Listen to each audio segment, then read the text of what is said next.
Durante décadas, los suburbios de Houston, Texas, guardaron un secreto sepultado bajo capas de silencio, tierra removida a mano, y el miedo de una comunidad que nunca imaginó el horror que crecía entre ellos. Dean Corll no era un extraño, no era un rostro ajeno que inspirara desconfianza. Era de hecho todo lo contrario, un joven educado y amable, que repartía dulces gratuitamente a los niños del barrio desde la fábrica de golosinas de su familia. Un gesto inocente que le valió un apodo que más tarde cobraría un sentido macabro, pues lo llamarían Candyman. Nacido en 1939 en la ciudad de Fort Wayne, en Indiana, Dean Arnold Corll creció en una familia estricta, marcada por la disciplina militar de su madre y los frecuentes conflictos conyugales que llevaron al divorcio de sus padres. Años después, se mudarían a Houston, donde establecerían una pequeña fábrica de dulces llamada Pecan Prince. Dean trabajó allí, primero como técnico y luego como encargado, mientras su madre administraba el negocio. Pero, la dulzura de su entorno laboral era solo una fachada. Bajo esa sonrisa amable y ese comportamiento cortés, comenzaba a germinar una de las mentes más sádicas de la historia criminal estadounidense. Pues, el testimonio oficial de su espiral hacia la oscuridad empezó a principios de la década de 1970. Su casa, frecuentemente vacía por la ausencia de su madre, que viajaba por negocios, se convirtió en un campo de experimentación macabra. Sin embargo, no actuó solo, reclutó a dos jóvenes, David Brooks y Elmer Wayne Henley, un par de adolescentes vulnerables a los que supo manipular con dinero, promesas y una imagen de figura paternal. Lo que en un principio parecía una relación extraña e inofensiva, rápidamente mutó en una complicidad criminal. Entre 1970 y 1973, más de 20 adolescentes y jóvenes, algunos incluso niños de tan solo 13 años, desaparecieron en el vecindario obrero de Houston Heights y sus alrededores. La mayoría resultaban ser varones blancos de clase baja. Muchos de ellos eran conocidos por sus familias y amigos de Henley y Brooks. Otros eran simplemente muchachos que aceptaban la promesa de dinero fácil, a cambio de ayuda o compañía, sin imaginar que estaban cayendo en la trampa de un depredador meticuloso y enfermizo. Pues, el señor Corll tenía un modus operandi cuidadosamente planeado. Atraía a sus víctimas con drogas, alcohol, dinero o el falso pretexto de una fiesta, y una vez que cruzaban el umbral de su casa, comenzaba el ritual del horror. Las víctimas eran atadas en una tabla hecha a medida, llamada la tabla de la tortura, con esposas, cuerdas o cintas. Sumado a esto, que lo que ocurría después escapaba por completo a la lógica humana. Abusos, torturas con instrumentos eléctricos, mordeduras, estrangulamientos y finalmente, la muerte. Todo ello, en ocasiones, con la colaboración directa de sus jóvenes cómplices. Pero, lo más perturbador, no era solo el acto mismo del asesinato, sino la frialdad con la que Dean trataba a sus víctimas. Algunas eran mantenidas con vida durante días, suplicando por ayuda, mientras él documentaba todo mentalmente, como si fuera un científico observando su propio experimento. A menudo, enterraba los cuerpos en distintos lugares, en un cobertizo en Southwest Houston, debajo de una cabaña en el lago San Rayburn, y en una zona desértica cerca de High Island. Cuerpos apilados, en diferentes estados de descomposición, compartían espacio con objetos personales de las víctimas, como si fueran trofeos de guerra y recuerdos macabros de cada vida arrebatada. Sin embargo, aquella espiral de horror tendría su término el 8 de agosto de 1973. Fue Elmer Wayne Henley, quien en un giro inesperado, se convirtió en el catalizador del desenlace. Aquella noche, el señor Corll había invitado a Henley y a su amigo Tim Carley a su casa.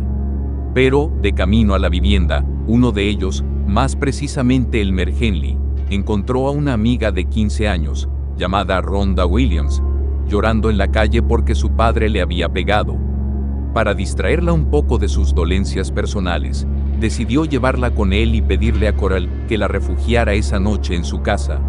No obstante, enfurecido por la presencia de una mujer, algo que no estaba en sus planes, los ató a los tres y les dejó claro que en esta ocasión también iba a matarlos. Henley, entre súplicas y manipulación, logró convencer a Dean de que podía confiar en él y lo desató. Luego, mientras estaba desprevenido, tomó un arma y le disparó 6 veces. Pero, lo más macabro, apenas estaba por comenzar. Tras la muerte de Coral, Elmer fue detenido e interrogado, y lo que confesó dejó helada a la policía. Día tras día, durante semanas, él y Brooks guiaron a los oficiales por Houston y sus alrededores, señalando fosas improvisadas. Desenterraron cuerpos con vendas, restos de cinta, ropa desgarrada y amordazamientos. Padres, que durante años creyeron que sus hijos habían huido de casa, se enteraron de la verdad más devastadora, que sus pequeños habían sido víctimas de un monstruo, y que sus restos yacían bajo toneladas de tierra, olvidados por una ciudad que prefería mirar hacia otro lado. No obstante, ese descubrimiento condujo a un juicio marcado por el horror y la confusión, en el que tanto Henley como David Brooks fueron condenados a cadena perpetua. Ambos jóvenes, ahora convertidos en adultos, cargaron el peso de su complicidad, aunque para muchos no fueron solo víctimas manipuladas, sino piezas fundamentales en la maquinaria de horror del siniestro Dean Coral. Sin embargo, las consecuencias de esta verdad sacudieron a toda la ciudad, y Houston nunca más volvió a ser la misma. La comunidad, la policía y los medios se preguntaban cómo era posible que 28 muchachos desaparecieran en tan poco tiempo sin que nadie sospechara nada. La respuesta quizás era la más perturbadora de todas, porque nadie quería creerlo.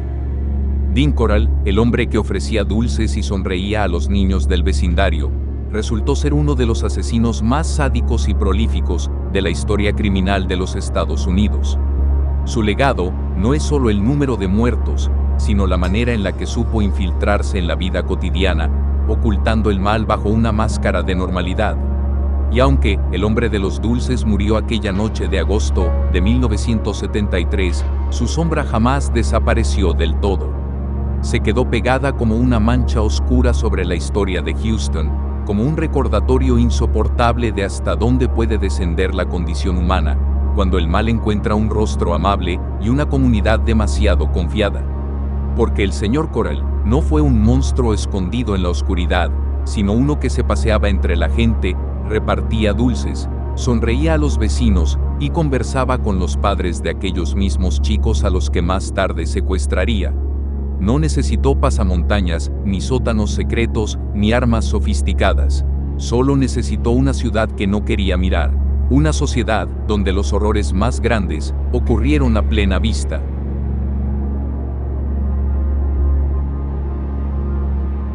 Hoy en día, el caso del hombre de los dulces sigue resonando entre los archivos policiales más macabros de los Estados Unidos.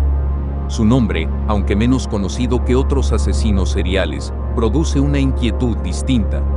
Porque no se trató solo de asesinatos, fue una carnicería sistemática, un ritual de tortura, una cacería humana ejecutada con precisión, complicidad y frialdad. Los restos de algunas de sus víctimas aún no han sido identificados. Familias enteras envejecieron sin respuestas, con la incertidumbre como única compañía. En su momento, el caso fue un terremoto para la prensa local, pero con los años, fue sepultado por el olvido, como los cuerpos que él mismo enterró. Sin embargo, los fantasmas de aquellos niños no descansan, porque no se trata solo de justicia mal impartida, sino de heridas que no cicatrizan, de silencios compartidos por una ciudad entera, y de nombres borrados por la vergüenza y el miedo.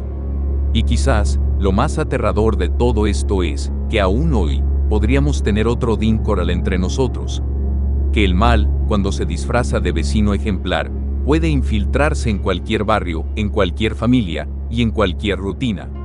Porque la verdadera amenaza no siempre viene con rostro de villano. A veces, viene con una sonrisa y una bolsa de caramelos. Así terminó la historia del Candyman, pero las consecuencias de sus actos todavía laten, invisibles, en el corazón de Texas. Y cada vez que un niño desaparece, cada vez que alguien se esfuma sin dejar rastro, la pregunta de si estamos prestando verdadera atención vuelve como un eco aterrador.